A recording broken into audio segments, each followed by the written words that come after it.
जय हिंद दोस्तों। आइए देखते हैं जो लुसेंट का ऑब्जेक्टिव सेशन चल रहा था, इसका पहला पार्ट अपलोड हो गया है। दूसरा है पादप जगत और वर्गीकरण। सबसे पहले बायोलॉजी सेशन शुरू किया गया है, इसके बाद केमिस्ट्री और फिर फिजिक्स का भी वीडियो अपलोड होगा। आइए देखते हैं क्वेश्चन नंबर 1।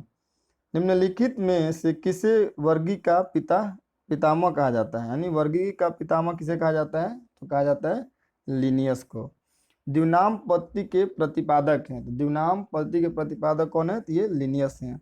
वर्गीकरण का प्राकृतिक सिस्टम किस वनस्पति वैज्ञानिक ने प्रस्तुत किया था? तो ये स्वीडिश वैज्ञानिक थे जिन्होंने प्रस्तुत किया था। आगे देखते हैं, पुष्पी पादपों को किस में रखा गया है? तो पुष्पी पादपों को रखा गया है फेनरोगेम्स में। वर्गीकरण की आधारीय इकाई है किसका? वर्गीकरण का आधारीय इकाई क्या होता है? ये होता है स्पेसीज। हाइड्रोफाइट्स होते हैं जो जलीय पौधे होते हैं, उसको क्या कहा जाता है? हाइड्रोफाइट्स कहा जाता है।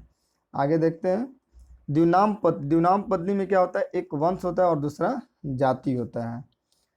जिन पौधों पर बीज बनते हैं किंतु पुष्प नहीं लगते, उनको क्या कहा जाता है? उनको अनावृति बीज कहा जाता है। क्या होता है? इसमें बीज तो बनते हैं लेकिन पुष्प नहीं बनते हैं।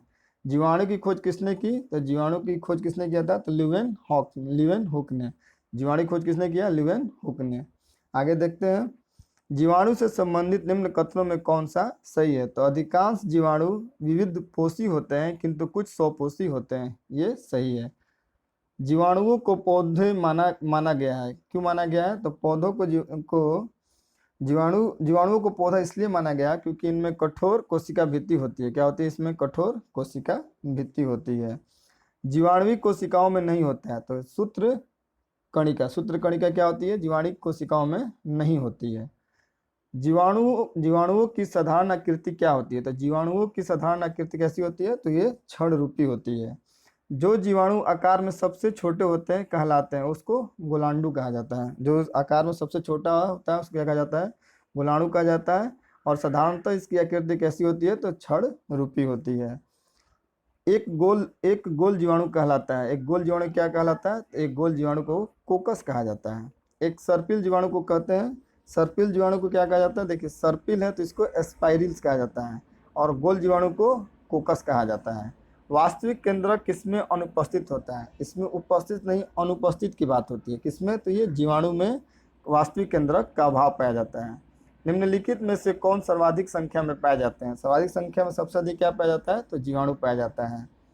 आगे देखते हैं, बैक्टीरिया में पाया जाने वाला प्रकाश संश्लेषी आशय कहलाता है। क्या कहलाता है? तो ये वर्णकिल्वक कहलाता है। क्या कहलाता है? वर्णकिल्वक। पास्चर प्रसिद्ध है किस लिए? ये रोगों की जर्म थ्योरी के लिए प्रसिद्ध है। आगे देखते हैं क्वेश्चन नंबर 22।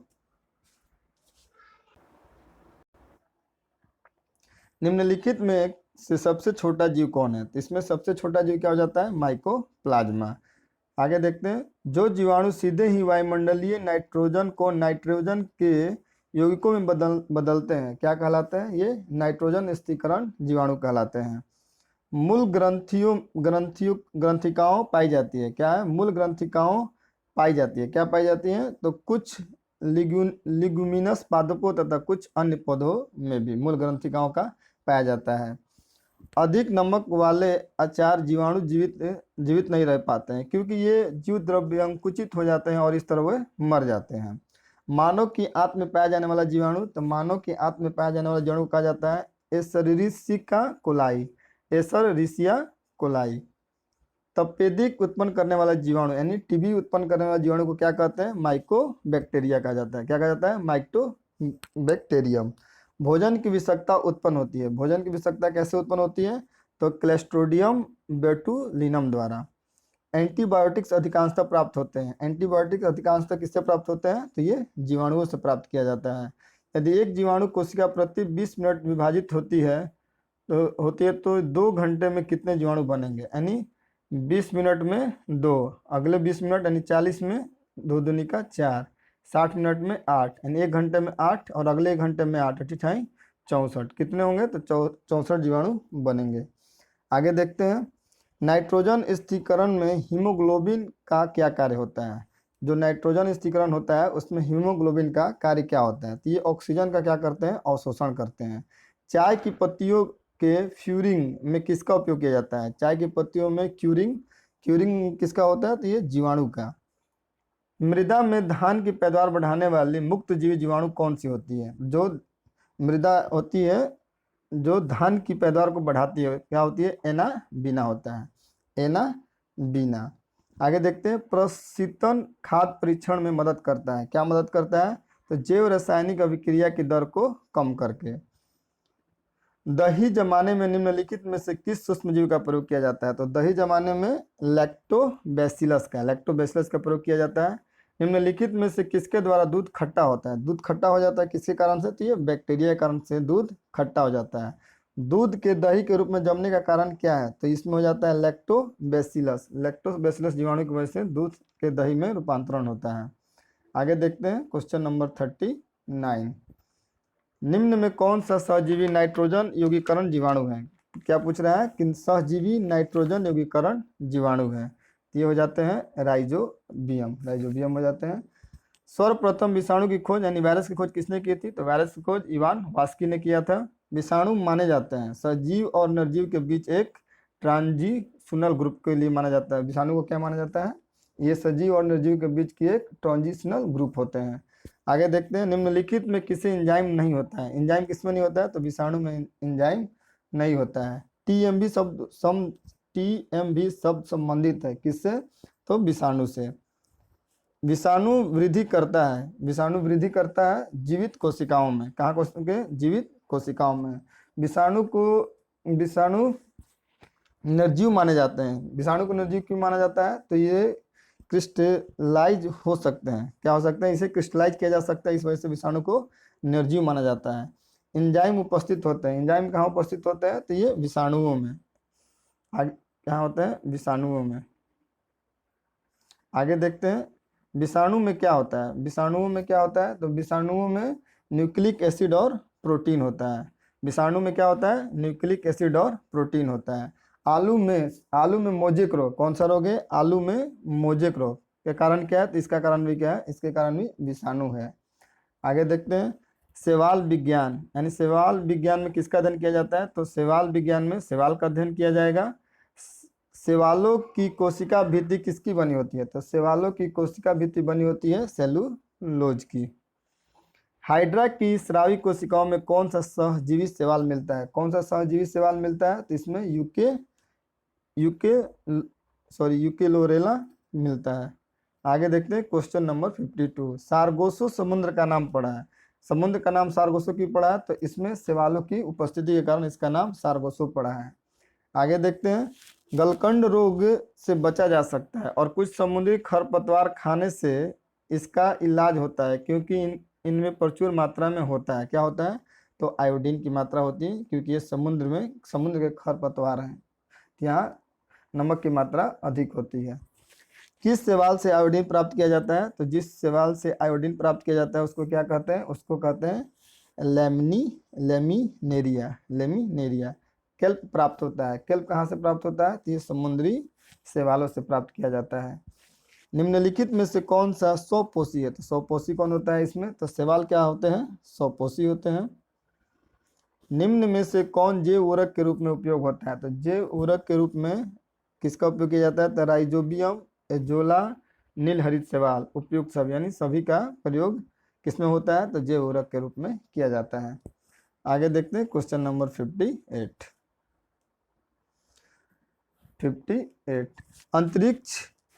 अंतरिक्ष कार्यक्रमों में ऑक्सीजन की आपूर्ति को नियंत्रित करने के लिए प्रयुक्त किए जाने वाले एक कोशिकीय शैवाल का नाम क्या है?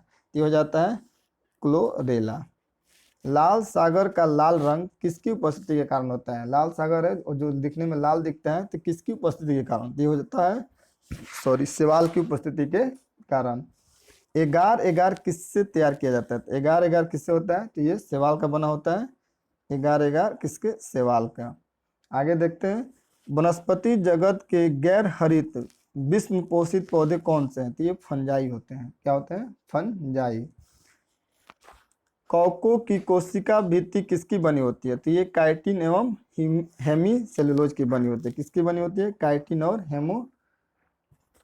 हेमीसेलुलोज की। आगे देखते हैं क्वेश्चन नंबर 63।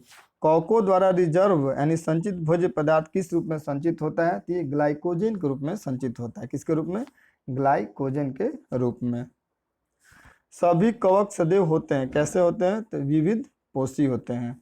आगे देखते हैं माइकोराइज्मा, ठीक है। माइकोराइजा माइकारोजा सहजीवी संबंध किसके मध्य होता है? तो ये कवक एवं उच्च पौधों की जड़ों के बीच होता है। वृक्षों की छालों पर उगने वाले कवक कहलाते हैं। वैसे वृक्ष जो छालों पर उगते हैं उसके कवक को क्या कहते हैं? तो उसको कहा जाता है कोर्टिकोलस। क्या कहा जाता है? कोर्टिकोलस। वृक्ष की छाल पर उगने वाले कवक को कहा जाता है कोर्टिकोलस, और गोबर की छाल पर उगने वालों को क्या कहा जाता है? कोप्रोफिलस। अगर गोबर पर उगे तो क्रोपोफिलस, और मैं क्या बोलता हूँ, वृक्ष की छाल पर उगे तो कोर्टिकोलस। निम्न में से किसमें क्लोरोफिल नहीं होता है? क्लोरोफिल किसमें नहीं होता है? तो कवक के अंदर क्या होता है? क्लोरोफिल नहीं पाया जाता है। आगे आलू का लेट ब्लास्ट उत्पन्न होता है, कौन सा? तो आलू में लेट ब्लास्ट कैसे उत्पन्न होता है? ये हो जाता है फाइटोफोरा इन्फेस्टेशन द्वारा। किसके द्वारा? फाइटोफोरा इन्फेस्टेशन द्वारा, इस इन्फेस्टेंस द्वारा, सॉरी। आगे देखते हैं डबल रोटी का निर्माण में काम आने वाला कवक। डबल रोटी का निर्माण होता है, उसमें कौन सा कवक काम आता है? तो सैक्रोमाइसिस सेरेविसी। पेनिसिलिन क्या है? पेनिसिलिन क्या है? तो पेनिसिलिन एक क्या है? तो कवक है। पेनिसिलिन क्या हो जाएगा? एक कवक है। पेनिसिलिन की खोज किसने की थी? तो पेनिसिलिन की खोज अलेक्जेंडर फ्लेमिंग ने। पेनिसिलिन क्या है? तो एक कवक है, इसकी खोज किसने की थी? तो अलेक्जेंडर फ्लेमिंग ने। और गोट किससे प्राप्त होता है? और गोट किससे प्राप्त किया जाता है? ये क्लेविसेप से। किससे?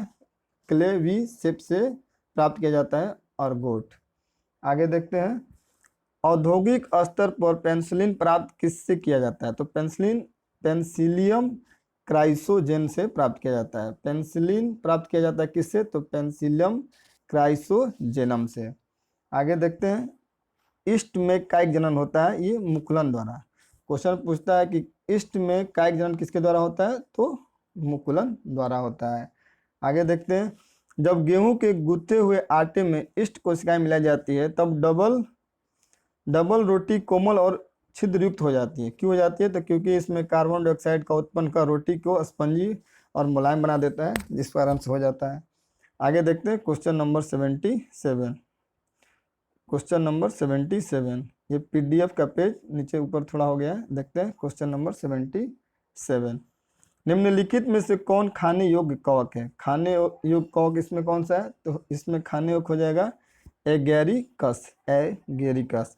LSD किससे प्राप्त होता है? ये कवक से प्राप्त होता है।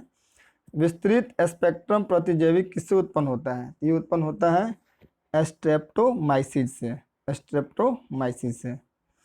स्ट्रेप्टोमाइसिस को किसने पृथक किया था? क्वेश्चन है कि स्ट्रेप्टोमाइसिन को किसने पृथक किया था? तो ये वाक्समैन ने इसको पृथक किया था। टीका रोग, ठीक है। टीका रोग किससे होता है? ये टीका रोग मूंगफली में होता है। गन्ने का लाल सड़न यानी रेड रोट डिजीज किससे होता है? ये होता है कवक से होता है। सामान्य खाद्य छत्रक क्या होते हैं? जो छत्रक हम लोग खाने में इस्तेमाल करते हैं क्या होते हैं? वो कसकर ठसाठस भरे कवक का एक जाल होता है, यानी मशरूम। मशरूम क्या होता है? ये भी एक कवक है।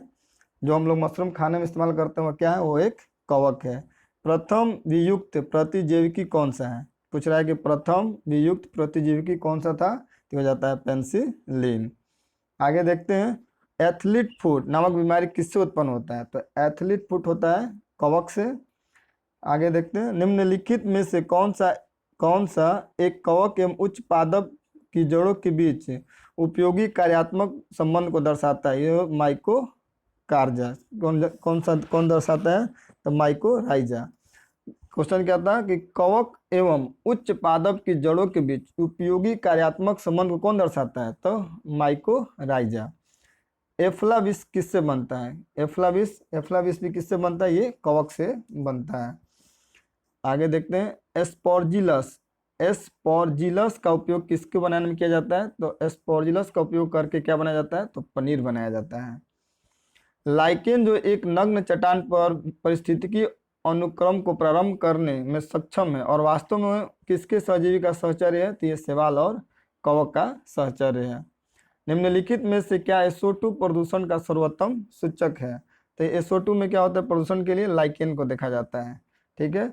लिटमस, लिटमस किससे निकाला जाता है, तो लिटमस निकलता है लाइकेन से। लिटमस किससे निकाला जाता है, तो लाइकेन से निकाला जाता है।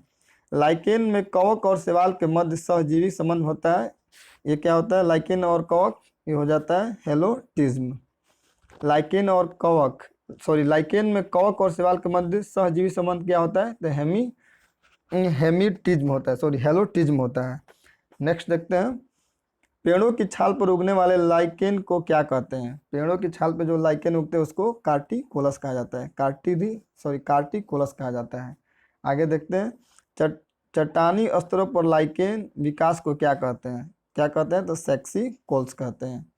जापान में लोग किस लाइकेन को सब्जी के रूप में खाते हैं, तो जापान में इंडोकार्पन को क्या करते हैं, सब्जी के रूप में खाते हैं। आगे देखते हैं 97 मिर्गी की औषधि किस लाइकेन से प्राप्त होती है। मिर्गी होती है, उसके लिए औषधि बनती है, वो किससे प्राप्त होती है, तो परमेलिया से। ठीक है, मिर्गी की औषधि किस लाइकेन से प्राप्त की जाती है, तो परमेलिया से। निम्न में से किस वर्ग को वनस्पति जगत का जल स्थलचर कहा जाता है, तो ब्रायोफाइट को कहा जाता है। जड़ के स्थान पर मूलाभास पाया जाता है। जड़ के स्थान पर मूलाभास पाया जाता है, कहाँ पाया जाता है, तो ब्रायोफाइट्स में। ब्रायोफाइट्स में सम्मिलित है। ब्रायोफाइट्स में क्या होता है, तो लीवर वट एवं मॉस। क्या होता है, लीवर वट एवं मॉस। बीजों की प्रकृति किसमें उत्पन्न होती है, तो ये हो जाती है एजोला में। बीजों की प्रकृति किसमें उत्पन्न होती है, तो बीजों की प्रकृति किसमें उत्पन्न होती है, तो ये होता है टेरिडोफाइट्स में। और जलीन फॉर्म जिसे जैव उर्वरक के रूप में प्रयुक्त किया जाता है, वो क्या होता है, एक मिनट,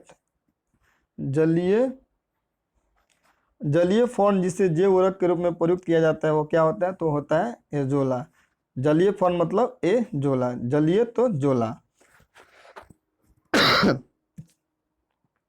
आगे देखते हैं क्वेश्चन नंबर 103।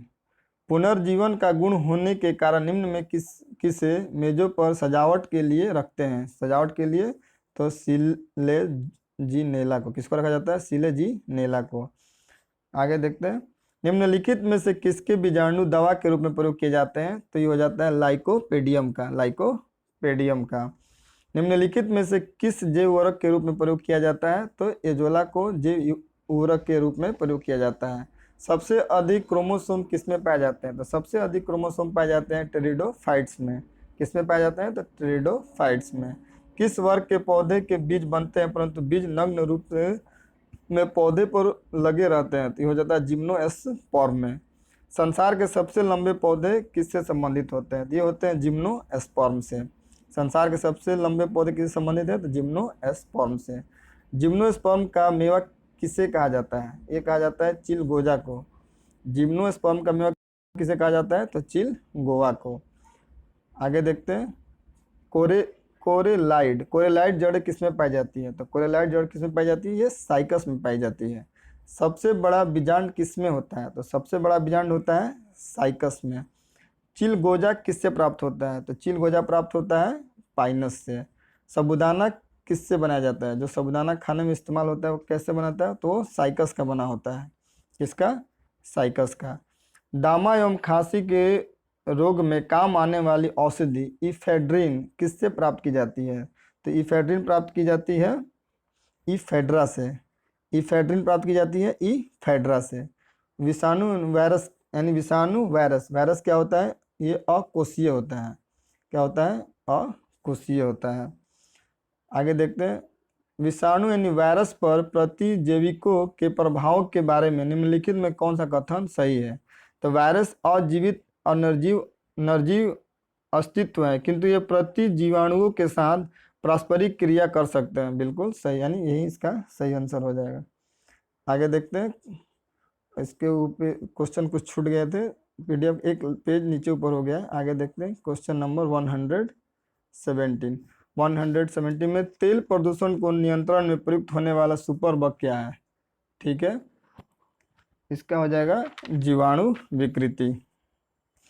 जीवाणु विकृति क्या है? तेल प्रदूषण को नियंत्रण में प्रयुक्त होने वाला सुपर बग। सुपर बग क्या होता है? तो ये जीवाणु विकृति होता है।